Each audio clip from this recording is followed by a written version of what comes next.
Hello guys, welcome to this video tutorial जिसमें अपन देखेंगे एनएमआर स्पेक्ट्रोस्कोपी। तो स्वागत है आप सबका बाइलिंगुअल सीएसआईआर चैनल पे। अगर आपने इस चैनल को सब्सक्राइब नहीं किया है तो अभी जाके सब्सक्राइब कीजिए, और अगर आपको वीडियो अच्छा लगे एंड में तो इसको लाइक ज़रूर करें। तो आज का जो अपना टॉपिक है उसकी तरफ बढ़ते हैं, जिसका नाम है एनएमआर स्पेक्ट्रोस्कोपी। तो एनएमआर स्पेक्ट्रोस्कोपी जो है ये 3 टर्म्स से बना हुआ है। सबसे पहला जो टर्म है वो है आपका न्यूक्लियर, जिसका मतलब हो गया कि मेजरली न्यूक्लियस के बारे में बात करता है। सेकंड है आपका मैग्नेटिक। मैग्नेटिक मतलब चुंबक, देखा होगा आपने, जिसका एक नॉर्थ पोल होता है, एक साउथ पोल होता है। तो यहाँ पे मोस्टली ये मैग्नेटिज्म की बातें करते हैं। और लास्ट है आपका रेजोनेंस। तो रेजोनेंस कुछ एनर्जी होती है मॉलिक्यूल्स को एक्साइट करने के लिए, वो अपन डिटेल में देखेंगे। तो सबसे पहला इसका बेसिक प्रिंसिपल देखते हैं। क्या है इसका प्रिंसिपल? तो आप सबको पता है कि एक जो एटम होता है उसके आसपास इलेक्ट्रॉन्स जो हैं वो रिवॉल्व करते हैं। ये जो एटम है इसका जो न्यूक्लियस है उसके अंदर कुछ प्रोटॉन्स और कुछ न्यूट्रॉन्स होते हैं। तो यहाँ डिटेल में देखते हैं। तो कुछ प्रोटॉन्स हैं और कुछ न्यूट्रॉन्स भी हैं। ये प्रोटॉन्स न्यूट्रॉन्स जो हैं ये खुद भी अपने एक्सिस के अराउंड रोटेट करते हैं। ये सब जो है रोटेट करते हैं, जैसे आपके इलेक्ट्रॉन्स रिवॉल्व करते हैं, सिमिलरली प्रोटॉन्स और न्यूट्रॉन्स भी रिवॉल्व करते हैं। उस मूवमेंट की वजह से क्या आता है, यहाँ पे मैग्नेटिज्म आता है। तो जो मैग्नेटिज्म आता है वो आता है क्योंकि यहाँ पे मूवमेंट हो रहा है चार्ज्ड पार्टिकल्स का। तो चार्ज पार्टिकल्स, आप बोलोगे कि न्यूक्लियस में तो नेट चार्ज 0 होता है। यस, वो इसीलिए होता है क्योंकि जब आप कार्बन देखोगे तो उसके अंदर कुछ ऐसे आपको मेंशन करेगा। तो यहाँ पे 12 क्या है? 12 का मतलब हो गया 6 प्रोटॉन एंड 6 न्यूट्रॉन्स। तो ये बैलेंस आउट करते हैं एक दूसरे को, जिसकी वजह से नेट मैग्नेटिज्म जो है वो आपका 0 रहता है। बट अगर आप एक एक को निकाल के देखोगे तो आपको पता लगेगा कि सबके अंदर मैग्नेटिज्म है। तो न्यूक्लियर का मतलब क्या हो गया कि न्यूक्लियस के अंदर प्रोटॉन्स न्यूट्रॉन्स की अपन बात कर रहे हैं, उनके अंदर कुछ मैग्नेटिज्म प्रॉपर्टी है। अब इस मैग्नेटिज्म की वजह से क्या होगा कि आपका जो प्रोटॉन और न्यूट्रॉन है ये नॉर्थ और साउथ पोल या फिर किसी मैग्नेट की तरह बिहेव करेंगे, जिनके नॉर्थ और साउथ पोल होते हैं। अब आते हैं अपन नेक्स्ट टर्म पे, जिसका नाम है आपका मैग्नेटिज्म, मैग्नेटिक। तो एनएमआर के अंदर एन आपका हो गया न्यूक्लियर, एम आपका हो गया मैग्नेटिक। तो मैग्नेटिक का मतलब उस मशीन के अंदर आपने इस मैग्नेट को एक मैग्नेटिक फील्ड के अंदर रख दिया। फॉर एग्जाम्पल ये आपकी मैग्नेटिक फील्ड है जिसका नॉर्थ जो है इधर है पोल। आप इसके अंदर आपकी मैग्नेट रख रहे हो। तो मैग्नेट को जब मैंने रखा यहाँ पे, तो मेरी मैग्नेट जो है ये अपना नॉर्थ पोल इस डायरेक्शन में कर लेगी और साउथ पोल इस डायरेक्शन में कर लेगी। ये अकॉर्डिंग टू इलेक्ट्रिक फील्ड या फिर मैग्नेटिक फील्ड मूव करने लगेगी। मूव करके एक ऐसी डायमेंशन में आ जाएगी जिसकी तरफ आपकी जो मैग्नेटिक फील्ड है वो भी जा रही है। तो ये आपकी एक्सटर्नल मैग्नेटिक फील्ड है जो अपन ने मशीन के अंदर अप्लाई करवाई है आपके सैंपल के ऊपर, जिसकी वजह से सैंपल के अंदर जो भी आपका न्यूक्लियस है उस न्यूक्लियस को एक डायरेक्शन मिलेगी मूवमेंट की। तो वो जो है वो ऐसी हो जाएगी। तो आप देख रहे हो कि नॉर्थ और नाउथ जो मैग्नेटिक फील्ड का जो डायरेक्शन है वो सेम है। तो ये चीज़ है आपके यहाँ पे। अब अपन कहेंगे कि जैसे यहाँ पे अपन ने कहा कि कार्बन जो है ये इसी फॉर्म में प्रेजेंट रहता है, तो फिर क्या ये मैग्नेटिज्म शो करेगा? नहीं, ये मैग्नेट की तरह बिहेव नहीं करेगा। तो जो आप सैंपल ले सकते हो वो है कार्बन 13, प्रोटॉन ले सकते हो आप, या फिर आप ले सकते हो फॉस्फोरस, फ्लोरीन ले सकते हो आप, या फिर अपन ले सकते हैं आपका नाइट्रोजन 15। तो आप क्या चीज़ नोटिस कर रहे हो, इन सब के अंदर एक चीज़ कॉमन है और वो है आपका जो है मास नंबर। सबका क्या है? ऑड। तो याद रहे जो भी ऑड नंबर वाले एटम्स हैं जिनके अंदर मॉलिक्यूलर मास जो है वो ऑड नंबर में है, वो सब अपन एनएमआर स्पेक्ट्रोस्कोपी में यूज़ कर सकते हैं। और सबसे ज़्यादा वाइडली यूज्ड होती है वो होती है आपकी HNMR, जिसके अंदर प्रोटॉन को अपन जो है वो लेते हैं। देखेंगे इसका अपन इंटरप्रिटेशन कैसे करते हैं डेटा का। अब आते हैं अपने नेक्स्ट कंसेप्ट पे, जिसका नाम है रेजोनेंस। तो आपने देख लिया न्यूक्लियर क्या है, आपने देख लिया मैग्नेटिक क्या है, अब अपन देखते हैं रेजोनेंस क्या है। तो यहाँ पे ये जो डायग्राम है इसको ध्यान से देखना पड़ेगा दोबारा। मैंने बोला जब आप मैग्नेटिक फील्ड दोगे तब आपका प्रोटॉन जो है वो कुछ इस तरह से अलाइन हो जाएगा, प्रोटॉन या न्यूट्रॉन जो भी है। जब ये अलाइन हो जाएगा तो आप देख रहे हो कि इसकी डायरेक्शन जो है वो एक्सटर्नल मैग्नेटिक फील्ड के सिमिलर है। तो ये जो स्टेट है ये एकदम लो एनर्जी स्टेट है। लो एनर्जी स्टेट है, दैट मीन्स ये क्या है, एकदम स्टेबल है। तो स्टेबिलिटी एनर्जी के इन्वर्सली प्रोपोर्शनल होती है, इसलिए अपन कह रहे हैं कि जहाँ पे एनर्जी कम है वो इसकी स्टेबल स्टेट है, और इसी स्टेट को अपन बोलते हैं एल्फा स्टेट।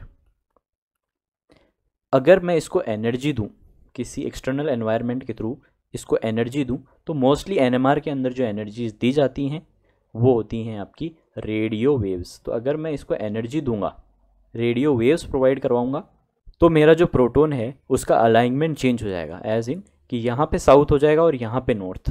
तो आप देख रहे हो कि ओपोज कर रहा है फील्ड को, तो फील्ड के ऑपोजिट डायरेक्शन में चला गया है। जब मैंने इसको एनर्जी दी, एनर्जी थी मेरी एच म्यू, जो कि आप सबको पता है क्या होती है। तो इसके देने से ये अपना मैग्नेटिज्म जो है उसको रोटेट करेगा। तो मैग्नेटिक इन्फ्लुएंस के अंदर अगर वो दूसरा या फिर ऑपोजिट डायरेक्शन में अलाइन हो रहा है तो अपन क्या कहेंगे, ये क्या है, एक हाई एनर्जी स्टेट है। तो अपन ने एनर्जी देने के बाद में क्या होगा, हाई एनर्जी हो गई, और इसकी स्टेबिलिटी क्या है वो डिक्रीज हो जाएगी, लेस स्टेबल। और लेस स्टेबल से क्या होगा, इस वजह से आपका बन जाएगा ये बीटा स्टेट। Very important. तो अल्फा स्टेट और बीटा स्टेट दोनों का ये रिलेशन है। और जो एनर्जी अपन ने दी है एच म्यू, ये एनर्जी है रेजोनेंस की एनर्जी, जिसको अपन रेजोनेंस फ्रीक्वेंसी बोलते हैं। तो लो एनर्जी स्टेट से हाई एनर्जी स्टेट में जाने को अपन क्या बोलेंगे, रेजोनेंस। तो इससे ये आपको क्लियर हुआ होगा कि न्यूक्लियर क्या होता है, मैग्नेटिक क्या होता है और रेजोनेंस क्या होता है।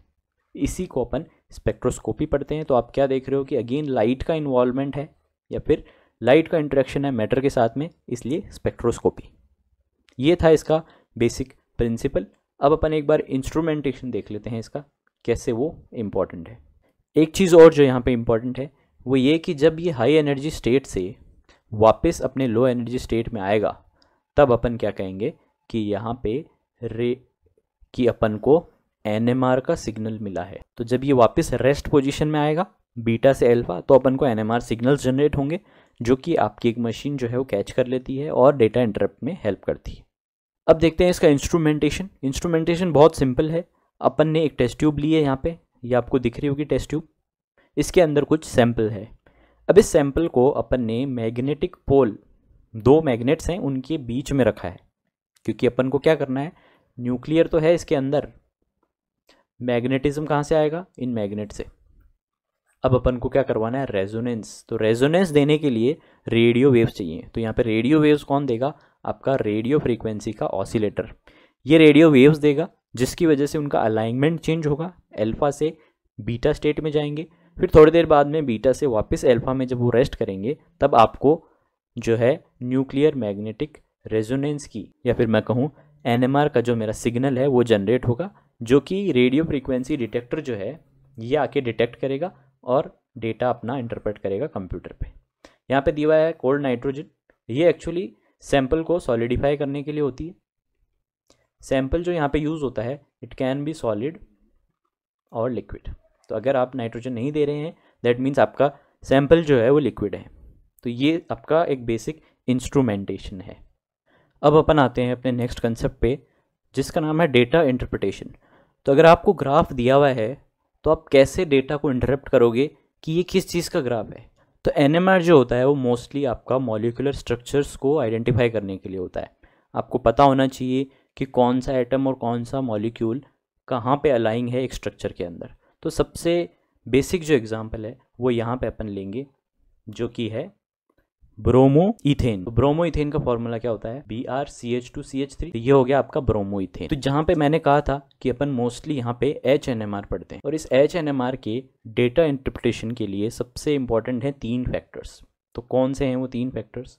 सबसे पहला फैक्टर है वो है आपका केमिकल शिफ्ट, दूसरा सबसे इंपॉर्टेंट है इंटीग्रेशन, और तीसरा सबसे इंपॉर्टेंट है स्प्लिटिंग।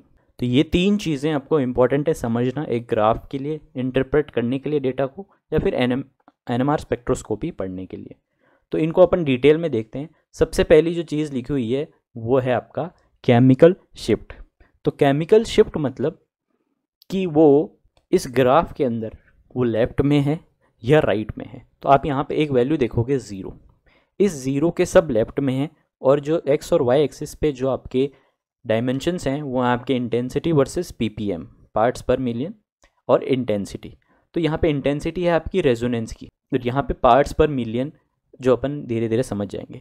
तो आप कह रहे हो कि क्या वो इस के राइट में है या इसके लेफ्ट में है। अगर वो राइट में होगा तो अपन उसको बोलेंगे कि वो क्या है, अपफील्ड, और अगर वो इधर की साइड है तो अपन उसको बोलेंगे डाउनफील्ड। तो अपफील्ड और डाउनफील्ड कैसे अपन आइडेंटिफाई करते हैं या किस बेसिस के ऊपर इसको रखा गया है, तो वो है आपके एनवायरनमेंट की वजह से। तो अगर केमिकल शिफ्ट बोलूँ तो वो एनवायरनमेंट को डिनोट करता है, उसके एनवायरनमेंट में क्या क्या चीज़ें हैं जो उसको इफ़ेक्ट कर रही है, क्या वो उसको इफ़ेक्ट होने से डाउन फील्ड की तरफ गया या वो अप फील्ड की तरफ गया, तो वो चीज़ अपन यहाँ पे समझेंगे। और यहाँ पे 0 जो वैल्यू है, यहाँ पे अपन एक रेफरेंस रखते हैं जिसका नाम है TMS, टेट्रा मिथाइल साइलेन। तो क्या होता है ये आपका साइलेन होता है जिसके चारों तरफ मिथाइल ग्रुप अटैच्ड होता है। ये रेफरेंस है, इसमें रेफरेंस इसलिए है क्योंकि इसके अंदर मोस्टली 12 प्रोटॉन होते हैं, इसलिए इसकी जो वैल्यू है वो अपन 0 फिक्स कर देते हैं।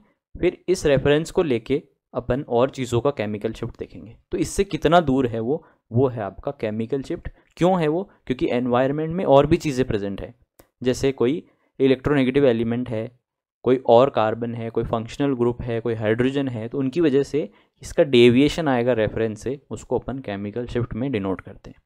नेक्स्ट है आपका इंटीग्रेशन। तो आप देख रहे हो कि ये जो आपका ग्राफ का बीच में ये जो लाइन है ये बहुत लंबी है, तो इसका मतलब यहाँ पे एक ही नहीं 2-3 प्रोटॉन्स हैं, मोस्टली हाइड्रोजन। तो अगर मैं यहाँ पे देखूँ तो इसको अपन 3H बोलेंगे। 3H क्यों? क्योंकि पहले ये जो ग्राफ है ये इस एग्जाम्पल का ग्राफ है, इसके अंदर जब आप CH3 को देखोगे तो इसके पास में 3 हाइड्रोजन है कार्बन के पास में, और इसके पास में एक और कार्बन है जिसके पास में 2 हाइड्रोजन है।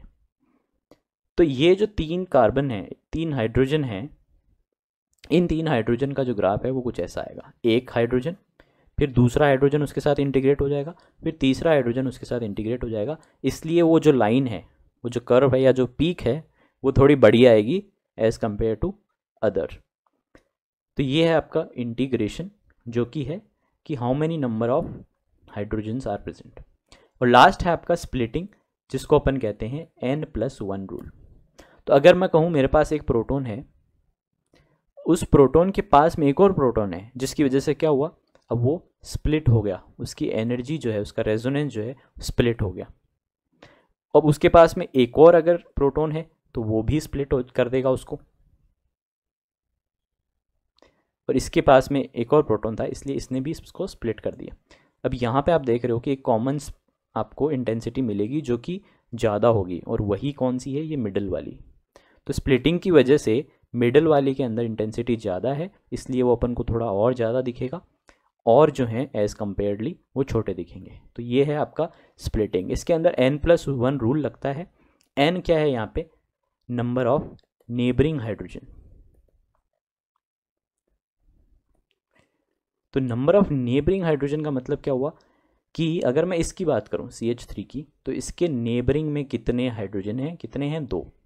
तो N+1 रूल के अकॉर्डिंग 2+1 = 3। तो मेरा जो यहाँ पे ग्राफ में के अंदर जब मैं इसको शो करूँगा तो मैं यहाँ पे 3 बार दिखाऊंगा, जिस 3 बार के अंदर एक की इंटेंसिटी ज़्यादा होगी, 2 की थोड़ी कम होगी। तो ये चीज़ यहाँ पे दिखाई हुई है। अब अपन बात करते हैं कि इस ग्राफ को कैसे बताएंगे कि ये इसके साथ मिलता है या यही एग्जाम्पल है जिसका ये ग्राफ है। ये इंटरप्रिटेशन करना इंपॉर्टेंट है। तो सबसे पहली चीज़ मैंने कहा केमिकल शिफ्ट होगा। तो केमिकल शिफ्ट जो है एनवायरनमेंट की वजह से होगा, और आप देख रहे हो इसमें एक ब्रोमीन है। ब्रोमीन क्या है? एक इलेक्ट्रोनेगेटिव एलिमेंट है। इलेक्ट्रोनेगेटिव एलिमेंट वो होते हैं जो पड़ोसी के इलेक्ट्रॉन्स को अपनी तरफ खींचते हैं। तो उसकी वजह से क्या होता है कि जब वो अपनी तरफ खींचेंगे इलेक्ट्रॉन्स को, तो वहाँ पे डी शील्डिंग इफेक्ट होगा। उसको चलो एक और बार डिटेल में देख लेते हैं थोड़ा, what is D shielding. And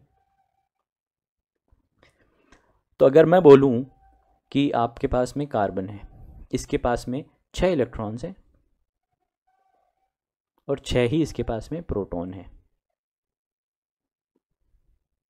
ठीक है, तो अब क्या हो गया, ये एक शील्डेड है। शील्डेड है मतलब कि this will now not behave as a magnet. तो ये मैग्नेट की तरह बिहेव नहीं करेगा, क्योंकि इसके जो इलेक्ट्रॉन्स और प्रोटॉन्स हैं वो इक्वल इन नंबर हैं, और दोनों की वजह से जो आपका सेंट्रल जो न्यूट्रॉन्स हैं वो सब आपके बैलेंस आउट हो रहे हैं। उसकी वजह से ये मैग्नेट की तरह बिहेव नहीं करेगा। मैग्नेट की तरह बिहेव नहीं करेगा तो अपन क्या बोलेंगे कि ये एक शील्डेड एटम है। या फिर आप बोलोगे कि कार्बन 13 भी अगर होगा, C13 भी है, तो उसके पास भी एक एक्स्ट्रा इलेक्ट्रॉन जो है वो इसको शील्ड करके रखेगा। तो शील्डेड जरूरी नहीं है जिनके पास equal number of electron proton हो, बट वो हैं शील्डेड जिनके आसपास इलेक्ट्रॉन जो हैं वो उनको कोई और खींचने वाला नहीं है या फिर उनको और कोई डिस्टर्ब करने वाला नहीं है, तो उनको अपन बोलेंगे शील्डेड एटम्स। अगर मान लो मैं बोलूँ कि यहाँ पे एक फ्लोरीन भी है इस कार्बन के साथ में, तो फ्लोरीन क्या है, एक इलेक्ट्रोनेगेटिव एलिमेंट है। इलेक्ट्रोनेगेटिव एलिमेंट्स का ऑर्डर होता है FO एंड N। फ्लोरीन सबसे ज़्यादा, देन ऑक्सीजन, देन नाइट्रोजन। तो इलेक्ट्रोनेगेटिविटी होने की वजह से इसके जो इलेक्ट्रॉन्स हैं उनको ये अपनी तरफ खींचेगा, उनकी तरफ खींचेगा, तो ये क्या हो गया आपका डी शील्डेड। तो शील्डेड जो एटम्स होते हैं उनको कम एनर्जी चाहिए। कम एनर्जी चाहिए एज इन कि ये आपके अगर मैग्नेटिक फील्ड है और यहाँ पे मैं बोल रहा हूँ कि मेरा एक मैग्नेट है इसमें डायरेक्शन के अंदर, ऐसा क्यों है, ये इस मैग्नेटिक फील्ड के तरफ इसका मुंह क्यों नहीं है, क्योंकि ये ऑलरेडी शील्डेड है। अब ये मैग्नेट की तरह एक्ट नहीं कर रहा है, तो आप जब इसको मैग्नेटिक फील्ड दोगे तो इसके कोई फ़र्क नहीं पड़ेगा, ये जैसा था वैसा ही रहेगा। इसको अपन बोलते हैं शील्डेड। तो इसको कम एनर्जी चाहिए रोटेट करने में। रोटेट मतलब less energy to acquire beta state. तो बीटा स्टेट में जाने के लिए इसको कम एनर्जी चाहिए। आपने बस इसको थोड़ी सी एनर्जी दी और ये अपना अलाइनमेंट जो है वो इधर नॉर्थ और इधर साउथ कर लेगा। तो ये शील्डेड है, शील्डेड में लेस एनर्जी चाहिए। अगर मैं डी शील्डेड की बात करूं तो फिर वो मैग्नेट की तरह बिहेव करने लग जाएगा, और वो जैसे ही आप मैग्नेटिक फील्ड दोगे वो अपने आप को अलाइन कर लेगा इस डायरेक्शन में। अलाइन कर लिया, अब अलाइन कर लिया तो इसको एक कंप्लीटली 180 डिग्री रोटेट करना है, तो उसके लिए इसको मोर एनर्जी रिक्वायर्ड होगी। ज़्यादा एनर्जी चाहिए मूवमेंट के लिए, इसलिए more energy in D shielded atoms and less energy in shielded atom. आपको ये समझ में आ गया होगा आई होप। तो शील्डेड और डी शील्डेड का जो इफेक्ट है वो अपन केमिकल शिफ्ट के अंदर देखेंगे। तो अगर वो इलेक्ट्रोनेगेटिव एलिमेंट के पास में है तो वो डी शील्डेड है। डी शील्डेड मतलब उसको ज़्यादा एनर्जी चाहिए रेजोनेंस एक्वायर करने के लिए, इसलिए वो किधर की साइड आएगा, डाउन फील्ड में। ये PPM, या फिर आप इसको याद करने के लिए कह रहा हूँ, ऐसा होता नहीं है, एनर्जी कि जितनी ज़्यादा एनर्जी उतना वो लेफ्ट साइड में या फिर डाउन फील्ड की तरफ। तो आप देख रहे हो कि ये जो अपना डेटा बना है ये किसका है, CH2 का, ये जो रेजोनेंस का ग्राफ है। अब यहाँ पे 4 क्यों है, क्योंकि ये CH2 जो है इसका नेबरिंग हाइड्रोजन कौन है, ये जिसके पास में कितने हैं, 3। तो N+1 रूल के अकॉर्डिंग कितना होगा, 4। तो 4 मतलब ये आपका क्वाड्रीटेट बनेगा। और अगर मैं इसकी बात करूं CH3 की, तो इसके नेबरिंग में 2 हाइड्रोजन्स हैं, तो N+1 रूल के अकॉर्डिंग ओनली 3 आपको मिलेंगे, तो ये होगी आपकी ट्रिपलेट। तो ट्रिपलेट, क्वाड्रिप्लेट, सिंगलेट, ये सब भी कैरेक्टरिस्टिक हैं आपके NMR के डेटा इंटरप्रिटेशन ग्राफ्स की। तो अब आपको समझ में आया होगा कि अगर वो इलेक्ट्रोनेगेटिव है तो वो इधर की साइड रहेगा, डाउन फील्ड में। कम इलेक्ट्रोनेगेटिव है या फिर इलेक्ट्रोनेगेटिव एलिमेंट से दूर है तो वो ज़ीरो की तरफ रहेगा, रेफरेंस की तरफ रहेगा, जो कि आपका TMS है। तो एक और एग्जाम्पल देख लेते हैं अपन, सिंपल सा। तो ये है आपका एग्जाम्पल, इसका अपन को बनाना है एक NMR स्पेक्ट्रोस्कोपी दिया गया स्पेक्ट्रम बनाना है अपन को। तो स्पेक्ट्रम बनाने के लिए सबसे पहले ये अपनी y एक्सिस और ये अपनी x एक्सिस, जिसके अंदर इंटेंसिटी एंड PPM के अकॉर्डिंग अपन देखेंगे। तो सबसे पहले अपन यहाँ पे सबसे पहली चीज़ जो आपको करनी है वो यहाँ पे कि 3 हाइड्रोजन होंगे, फिर यहाँ पे 2 हाइड्रोजन होंगे और यहाँ पे अगेन 3 हाइड्रोजन होंगे। तो सबसे पहले अपन इसकी बात करते हैं। अपन इसको नाम दे रहे हैं ए। तो आप क्या कह रहे हो कि क्या ये इलेक्ट्रोनेगेटिव के पास में है? नहीं, इसके पास में कार्बन है जो कि इलेक्ट्रोनेगेटिव नहीं है। तो इसकी वजह से अपन बोलेंगे कि इसका कहीं ना कहीं इधर की साइड ग्राफ आएगा। ये 3 मान लो कि मैं ऐसे बोलूँ, तो मान लो ए मेरा यहाँ पे आएगा। फिर अपन बात कर रहे हैं कि ये इलेक्ट्रोनेगेटिव से पहली बात है दूर है, तो ये 0 के पास में रहेगा। ठीक है, अब बात करते हैं, पहले तो अपन केमिकल शिफ्ट देख लिया, इंटीग्रेशन देखते हैं। यहाँ पे अपन देख रहे हैं कि 3 है, तो इंटीग्रेशन मतलब उसका थोड़ा सा लंबा ग्राफ आएगा। और लास्ट अपन देखेंगे स्प्लिटिंग कैसे हो रही है। स्प्लिटिंग मतलब पास में कितने हैं? 2, तो 2 + 1 = 3। तो इसका मतलब यहाँ पे एक ट्रिपलेट बनेगा, और वो ट्रिपलेट कैसा होगा? कुछ यूँ, क्योंकि 3 है तो इसकी इंटेंसिटी भी थोड़ी ज़्यादा होगी। इसको अपन ने नाम दिया है ए। अब अपन आते हैं इसके ऊपर। तो क्या ये इलेक्ट्रोनेगेटिव एलिमेंट के पास में है? Yes, oxygen is an electronegative element. तो ये थोड़ा दूर रहेगा, तो अपन कह सकते हैं कि यहाँ पे होगा ये। तो अपन इसको अगर बी बोलें तो यहाँ पे बी होना चाहिए। इसके पास में 3 हाइड्रोजन है, तो यहाँ पे क्वाड्रिप्लेट बनना चाहिए। क्वाड्रिप्लेट बनना चाहिए, तो अपन देखते हैं क्वाड्रिप्लेट। ओके, ठीक है, क्वाड्रिप्लेट बन गया। इलेक्ट्रोनेगेटिव के पास में, इसलिए थोड़ा डाउन फील्ड की तरफ है। अब अपन आते हैं अपने फाइनल राउंड के ऊपर। स्प्लिटिंग भी अपन ने देख ली, ये आपका क्वाड्रिसेप बना है, ये आपका ट्रिपलेट बना है। अब बात करते हैं इसकी, इसके अंदर क्या हो रहा है। सबसे पहले केमिकल शिफ्ट की बात करें तो हाँ, ये थोड़ा दूर रहेगा क्योंकि यहाँ पे फंक्शनल ग्रुप है। फंक्शनल ग्रुप इलेक्ट्रोनेगेटिव की तरह बिहेव करेगा, थोड़ा सा दूर रहेगा, तो ये इसकी एडिक्वेट पोजीशन है। फिर अपन कह रहे हैं कि इसके पास में कितने हाइड्रोजन्स हैं? 0। तो क्या ये स्प्लिटिंग करेगा? नहीं, ये सिर्फ क्या देगा आपको? सिंगलेट। तो ये आपको मिलेगा CH3 का। ये CH3 का है जो कि पास में है यहाँ पे, और ये है आपका CH2 का। तो ऐसे ग्राफ अपन इसका इंटरप्रेट करते हैं। आई होप आपको समझ में आया होगा। अब अपन देखते हैं कि इथाइल अल्कोहल जो होता है, क्या होता है इथाइल अल्कोहल? CH3 CH2OH। इसका एक NMR स्पेक्ट्रम, या फिर अपन कहें ओरिजिनल स्पेक्ट्रम जो अपन को दिखता है वो कैसा दिखता है? जो अपन ने पहले देखे हैं ये बहुत ही ज़्यादा सिंप्लीफाइड वर्जन है, ये समझने के हिसाब से इम्पॉर्टेंट है, बट आपको दिखेगा जब ऐसा दिखेगा। तो अगर इसकी बात करूं तो सबसे पहला जो मेरा है ये है आपका CH3 का, क्योंकि इसके अंदर जो है आप देखोगे कि ट्रिपलेट मिलेगा आपको। क्यों? क्योंकि CH2 के पास में है, 2 + 1, ये ट्रिपलेट हो गया। आपका जो इलेक्ट्रोनेगेटिव एलिमेंट है उससे काफ़ी दूर है, तो ये आपका हो गया CH3। अब बात करते हैं इसकी। तो CH2 आप कह सकते हो यस ये CH2 है। दूसरी बात, यहाँ पे क्वाड्रिप्लेट बनेगा, तो इसके अंदर क्वाड्रिप्लेट बनेगा। थोड़ा सा दूर है ये 0 से, क्योंकि डाउन फील्ड में है, क्योंकि ये थोड़ा इलेक्ट्रोनेगेटिव के पास में है। अब लास्ट ये किसका है? ये है इस हाइड्रोजन का। ये एकदम पास में है इलेक्ट्रोनेगेटिव एलिमेंट के। और दूसरी चीज़, इसके पास में क्या है? 2 हाइड्रोजन है, तो ये थोड़ा ट्रिपलेट नहीं बनेगा ये, क्योंकि ये जो CH2 है ये ऑक्सीजन बीच में आने की वजह से ये इतना इंटरेक्शन नहीं करेगा CH2 के साथ में जितना आना चाहिए, इसलिए थोड़ा सिंगलेट टाइप दिखेगा आपको। ये है आपका OH वाले H का। ओके, तो ये होती हैं आपकी HNMR स्पेक्ट्रोस्कोपी के अंदर डेटा इंटरप्रिटेशन। अब अपन इसके एप्लीकेशंस देख लेते हैं। तो कोई भी मॉलिक्यूलर स्ट्रक्चर डिटर्मिनेशन के अंदर इसका बहुत यूज़ रहता है। कोई भी प्रोटीन और पेप्टाइड्स के स्ट्रक्चर को अपन इसके थ्रू डिटेक्ट कर सकते हैं, ऑब्वियसली कर सकते हैं। वहाँ पे भी क्या होता है? CH2 NH2 वगैरह ये होते हैं। MRI के अंदर आप इसको मोस्टली यूज़ होता है, क्योंकि वहाँ पे भी आप मैग्नेटिज्म देखोगे, रेजोनेंस देखोगे, तो MRI के अंदर भी NMR स्पेक्ट्रोस्कोपी यूज़ होती है। कुछ 2 और टर्म है, एक का नाम है नॉइजी, एक का नाम है HSQC। नॉइजी मतलब न्यूक्लियर ओवरहेजर इफेक्ट स्पेक्ट्रोस्कोपी।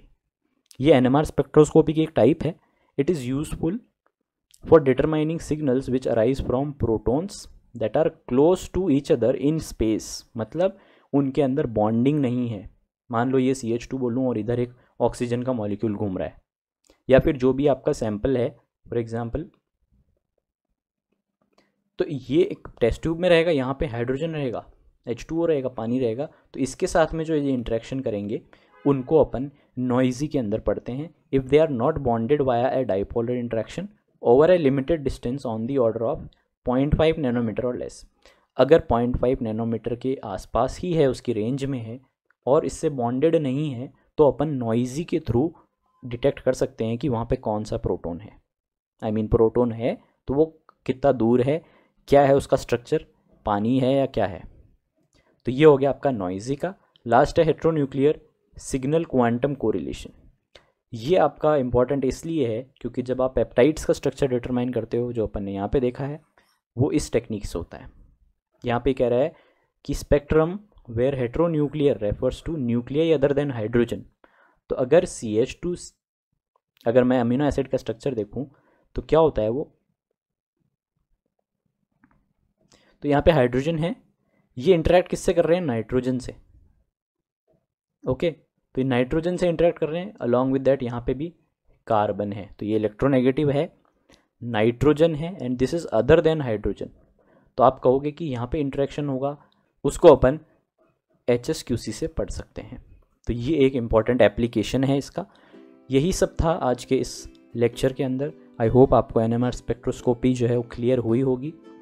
अगर आपने चैनल सब्सक्राइब नहीं किया है तो ज़रूर सब्सक्राइब कीजिए, थम्स अप दीजिए इस वीडियो को अगर आपको अच्छा लगा हो। Thank you very much, share it with your friends and do visit our website bilingualcsir.com और हमारे और भी वीडियोस देखिए। Thank you very much, see you guys in the next video.